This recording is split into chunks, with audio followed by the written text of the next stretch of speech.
নমস্কার, দি রিপোর্টে স্বাগত। ফের খবরের শিরোনামে জেলবন্দি আরিয়া দহে ত্রাস জয়ন্ত সিং। ফের জয়ন্ত সিং এর সাক্ষীকে বাড়ি গিয়ে হুমকি দেওয়ার অভিযোগ উঠল তার শাগরেদদের বিরুদ্ধে। একজনকে হাতে নাতে ধরে পুলিশের হাতে তুলে দেয় স্থানীয়রা। দেখুন সেই ছবি।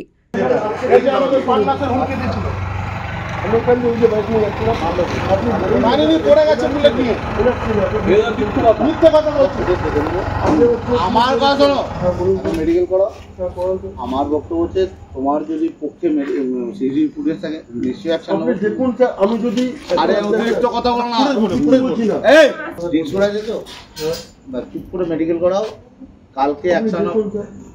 আরে পাগল, আমার কথা শোনা। যদি সিসি ফুটেজ তোমাকে মেরেছে অ্যাকশন হবে। হ্যাঁ, কেন হবে না? আমি নিরপেক্ষ জয়ন্ত সিং কি করেছে? নিরপেক্ষ তদন্ত পাবো। হ্যাঁ, কেন পাবেন? ও কি করেছে সেটাও আমি এখান দিয়ে বাড়ি যাচ্ছি। বাইকটা নিয়েছে, আচ্ছা বাইকের চাবিটা নিয়েছে, ও মোবাইলটা নিয়েছে, ও মোবাইল আমার কাছে আছে। কেন আমার চোখটা দেখুন দাদা। আরে ডাক্তার আছে তো, আমি ডাক্তার নাকি? আমার মোবাইলটা বাইকটা মোবাইল ডাক্তারকে চলেন।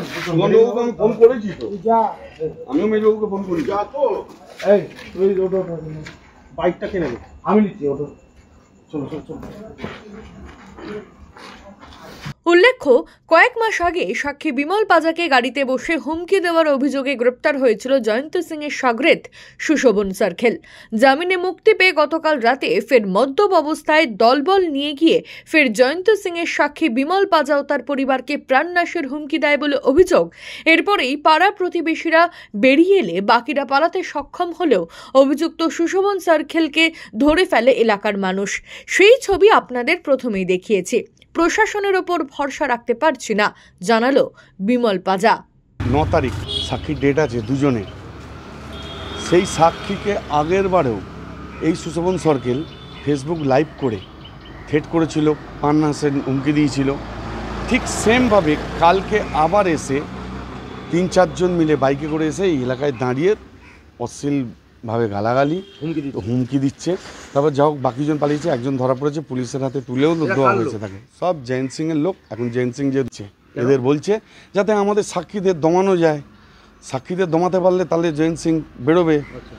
এবারে এসে আবার পাড়ায় উপদ্রব করবে। আমাদের তো এখন আমরা আতঙ্কে রয়েছি। আমরা তো প্রাণনাশের হুমকি দিচ্ছে, আমাদের মারারে করছে। পুলিশ নিয়ে যাচ্ছে, ছেড়ে দিচ্ছে। পুলিশ নিয়ে গিয়ে কী করলো কিচ্ছু হয় না। বেলগুড়িয়া থানা কী করছে বুঝতে পারছি না। এলাকার পাবলিক পুরো বলছে যে এরপরে আমরা কালীঘাটে যাব, স্বয়ং মুখ্যমন্ত্রীর কাছে গিয়ে।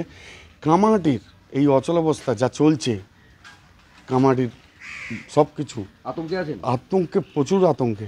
আমার সিকিউরিটি কালকে ছুটিতে গেছে, আমার যে দেহরক্ষী দিয়েছে প্রশাসন থেকে, সে কালকের দিনটা ছুটি গেছে, আজকে চলে আসবে একটা দিন, রবিবার। তারই মধ্যে ওরা এই জিনিসটা করেছে। প্রশাসন উপযুক্ত ব্যবস্থা নেবে, এমনটাই জানালেন কামারহাটি পৌরসভার পুরপ্রধান গোপাল সাহা। ক্ষেত্রে আমি একটাই বলবো যে পুলিশের সঙ্গে কথা বলবো বিষয়টা কি, কারণ এটা তো চলতে পারে না।